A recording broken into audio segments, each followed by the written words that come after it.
The never-stopping world. Have you noticed? We live in a world that never stops. Your phone is buzzing all day. Your feed goes on forever. Your mind keeps racing. Work, bills, relationships, the what ifs, and what's next. Last week, I lay in bed at 2 a.m., scrolling through things I didn't even care about. Not hungry, not bored, just trying to silence the quiet. But the more I swiped, the emptier I felt. And yet, in the middle of all this noise, we often feel oddly alone. Right now, more than 1 billion people suffer from anxiety or depression. But deep inside, you already know it. You felt that restlessness. You felt that late night hollowness. Here's the good news. The Buddha spoke about this 2,500 years ago, and his solution is as fresh and practical today as it was then.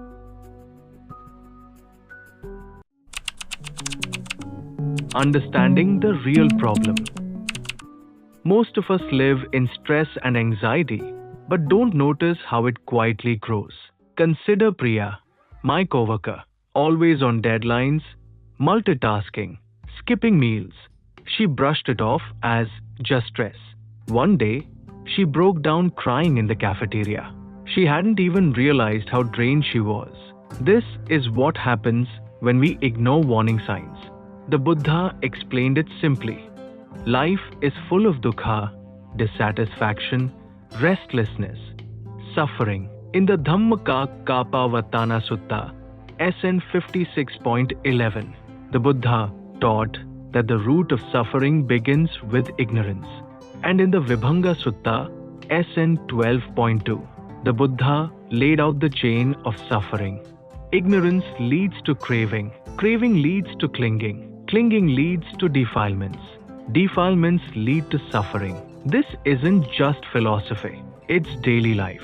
Think about when you believed something would last forever, a relationship, a job, even your health, and it slipped away. That sting? That's dukkha. How modern science sees it. Modern neuroscience is catching up to what the Buddha taught. Endless scrolling and comparing yourself to others can lead to anxiety and depression.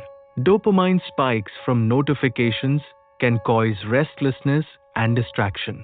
And unmet expectations can bring frustration, burnout, and even despair. It's ignorance in modern clothes, not seeing clearly what is and holding onto what isn't. The Buddha said, desire is the root cause of suffering. This is from SN 56.11. Science now calls it a reward prediction error. Your brain craving a hit that never fully satisfies.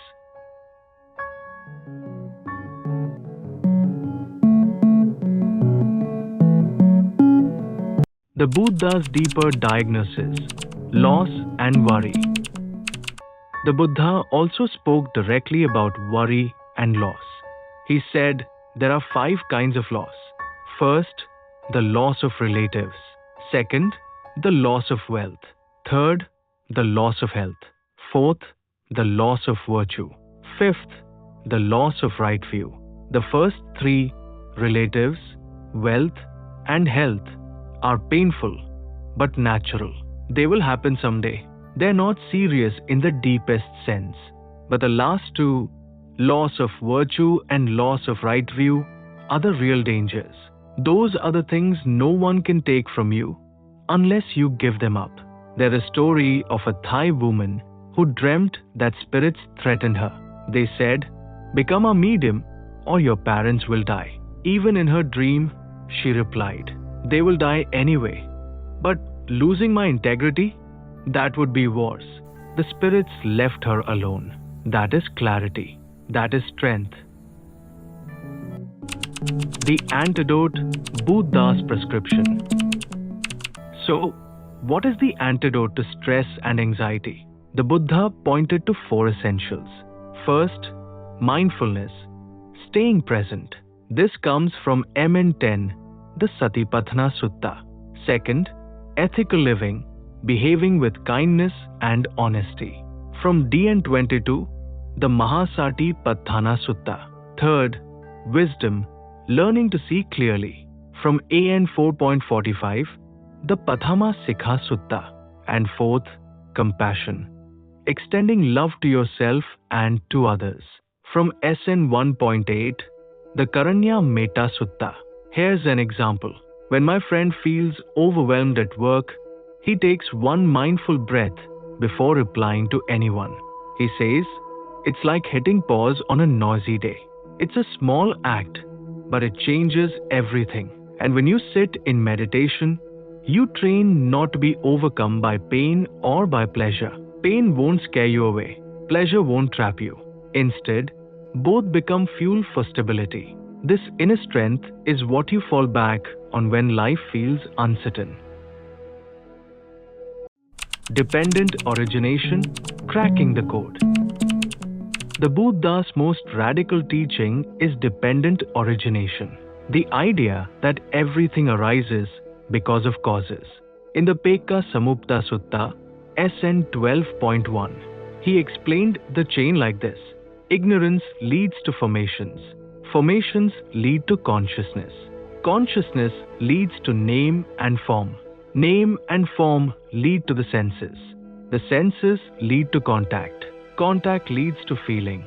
Feeling leads to craving. Craving leads to clinging. Clinging leads to becoming. Becoming leads to birth.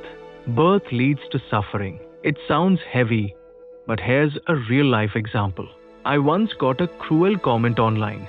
I replayed it in my head, craving approval, clinging to an image of myself. By evening, my chest was tight, my peace shattered. The comment itself wasn't hurting me, my clinging was. But mindfulness gave me a choice. I could stop the cycle at craving. I could let go. That's how the Buddha defeated Mara, the inner demon of craving. Practical path. What you can do. Here's how you can start today. First, mindfulness meditation. Spend 10 minutes focusing on your breath. This comes from MN 118, the Anpanasti Sutta. Second, loving kindness meditation, especially useful when anger or frustration arises. From SN 1.8, the Metta Sutta. Third, reflect on impermanence. Notice how feelings rise and fade. From SN 22.59, the Antalakha Sutta. Fourth, practice equanimity. Stay balanced in both joy and sorrow. From MN 152, the Indriya Bhavna Sutta. When I lost my job, I started journaling my worries and observing how they came and went. Even my darkest fears didn't last forever. Remember, you don't need to change everything at once. Start where you are. Closing and call to action. The Buddha's path isn't about chasing more. It's about pausing, breathing, returning to yourself. Mindfulness, wisdom, compassion, they're not lofty ideals. They're daily tools against anxiety and stress. And when things get too heavy, it's okay to ask for help, whether from a counselor, a trusted teacher, or a monk. You don't have to do this alone. If this message resonates, subscribe to this channel. Together, we bring ancient wisdom into today's troubled world. You are worthy of peace. You are worthy of clarity. You are worthy of freedom.